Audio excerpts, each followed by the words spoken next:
Shri Harikrishna Heights येथे अत्यंत व्याजबी दरात 25 अमेनिटीज आणि प्रशस्त पार्किंग सह 2 आणि 3 BHK रेडी पोझिशन फ्लॅट्स उपलब्ध। बुकिंग साठी संपर्क पार्श्वनाथ प्रोजेक्ट 9090787833।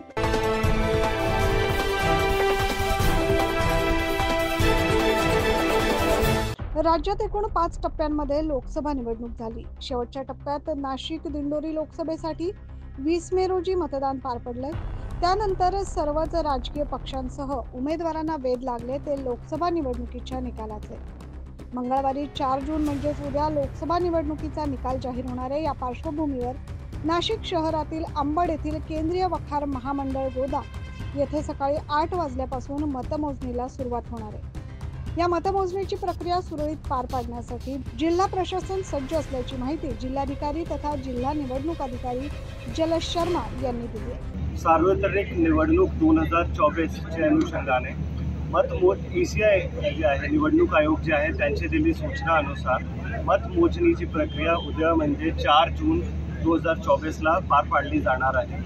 नाशिक शहराचे केंद्रीय वखार महामंडळ म्हणजे सेंट्रल वेअरहाऊस कॉर्पोरेशन जे गोडाऊन 1 आणि 2 यामध्ये ते मतमोजणीची प्रक्रिया 2 मतदारसंघ, एक 20 दिंडोरी आणि 21 नाशिक त्याच्यासाठी पार पाडली जाणार आहे।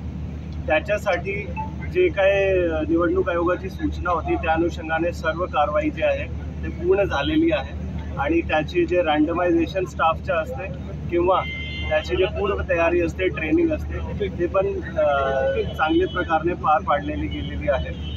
त्याच्या व्यतिरिक्त आम्हाला अपेक्षित आहे की उद्या जे काउंटिंगची जी प्रक्रिया आहे, मतमोजणीची प्रक्रिया आहे ते अत्यंत शांतपणे आणि शांतताच्या वातावरणामध्ये आणि सुयोजित जे आपण नियोजन केलेलं आहे त्या प्रकारे ते पार पाडणार आहे। त्यामध्ये प्रत्येक जे मतदारसंघ आहे त्यामध्ये दोघेही मतदारसंघामध्ये 6 असेंब्ली कॉन्स्टिट्युएन्सी आहे। प्रत्येक असेंब्ली कॉन्स्टिट्युएन्सीमध्ये काउंटिंगसाठी CUचे काउंटिंगसाठी 14 टेबल ठेवलेले आहे। याचा अर्थ आहे EVM CUची काउंटिंगसाठी प्रत्येक मतदारसंघ लोकसभा मतदारसंघमध्ये 84 टेबल ठेवलेले आहेत। म्हणजे एकाच वेळी 84 EVM मशीनची मोजणी शक्य होणार आहे। त्याच्या व्यतिरिक्त ETPPMS जे आमचे सुरक्षा बल असतात, जे जवान असतात, जे आर्म फोर्सेस असतात त्यांना जे इलेक्ट्रॉनिकली आम्ही बॅलेट पेपर पाठवतो आणि त्यांच्याकडनं डाक विभागामार्फत ते परत येतात।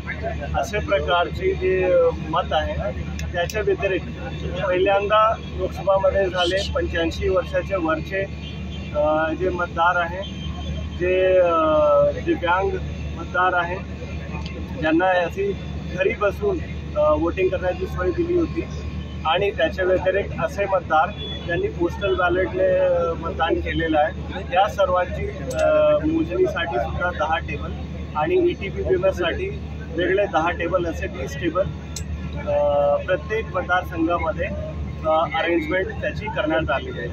दिंडोरी लोकसभा मतदारसंघात मतमोजणीच्या 26 फेऱ्या तर नाशिक लोकसभा मतदारसंघात 30 फेऱ्या होणार असल्याची माहिती जलश शर्मा यांनी दिली आहे।